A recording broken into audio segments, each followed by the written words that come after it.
একটা সময় আমি লিটারালি উপলব্ধি করেছি অভিনয় আমার জায়গা না। অনেক কিছু চেঞ্জেস এসেছে, বাট তারপরে বলবো পড়াশোনার কোনো বিকল্প নেই। সালমান শাহের সাথে কারোর তুলনা হয় না বাংলাদেশে এখন পর্যন্ত। যখন ক্যাটওয়াক করছিলাম আমার কাছে একটু ইমোশনাল ছিল, বিকজ আমি প্রায় 17 বছরের আমার ক্যারিয়ার, এবং 17 বছরের ক্যারিয়ারে সবসময় কোনো না কোনোভাবে আমি সবসময় মডেলিংয়ের সাথে থেকেছি, এখনও আছি। তো একটু ইমোশনাল ছিল।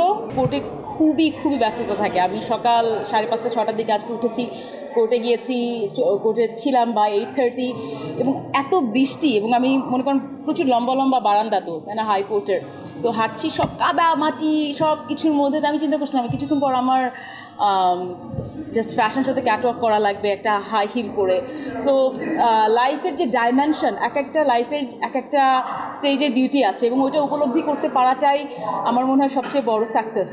কারণ আমি কখনো এরকমও না যে গরমে ঘেমে যাচ্ছি ধাক্কি, তার মধ্যেও I enjoy my that work. এবং আমি আজকে যখন এখানে এসেছি এসির মধ্যে with a lot of makeups, with a beautiful dress from Sabhyata, এখানে এসেও আমি এনজয় করছি। তো এটাই আমার মনে হয় যে দুইটা পেশাকেই সম্মান জানানো এবং সাথে সাথে ভালোবাসা খুব ইম্পর্টেন্ট। কেসারেন শেকড় থেকে শিখরে। কখনোই খুব বেশি অভিনয় করিনি। যেই কয়টা অভিনয় করেছি অনুরোধে ঢেকে গেলার মতো। এবং একটা সময় আমি লিটারালি উপলব্ধি করেছি অভিনয় আমার জায়গা না। এইটা কারণ প্রথমত আমি খুব একটা ভালো অভিনয় শিল্পী না, এটা হচ্ছে প্রথম কথা। যদি খুব ভালো অভিনয় শিল্পী হতাম তাহলে হয়তো বা আমি ট্রাই করতাম আরও।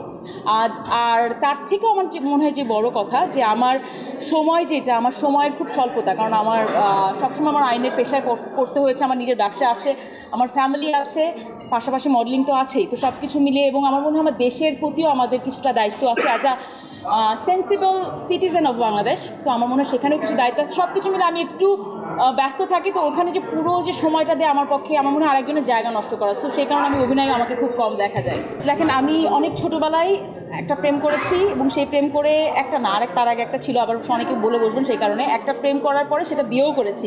বাট আমি বলতাম, আমি আমার হাজব্যান্ডকে বলি যে সালমান শাহ থাকলে হয়তো আমি প্রপোজ করতাম তোমার সাথে, যদি আমাদের বিয়ে টিয়ে না হতো। He was so smart, so good looking. এমনিতে পার্সোনালি চিনতাম না, তখন হয়তো অনেক ছোট ছিলাম বা অনেক আগের কথা। তো সেখান থেকে বলবো যে সালমান শাহ একটা আইকন, উনি আমাদের দেশের জন্য। এবং তারপরে ডেফিনেটলি আরও অনেক এসেছে, তারাও খুব সুপ্রতিষ্ঠিত হয়েছে।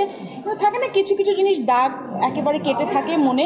যেমন আজকেও যখন আমি গাড়িতে করে আসছিলাম, আমি FM রেডিও শুনছিলাম, তো সেখানে সালমান শাহ একটা গান বাজছিল যে এই দিন সেই দিন কোনো দিন তোমায় ভুলবো না, চলতে চলতে পাবো দুজন স্বপ্নের ঠিকানা।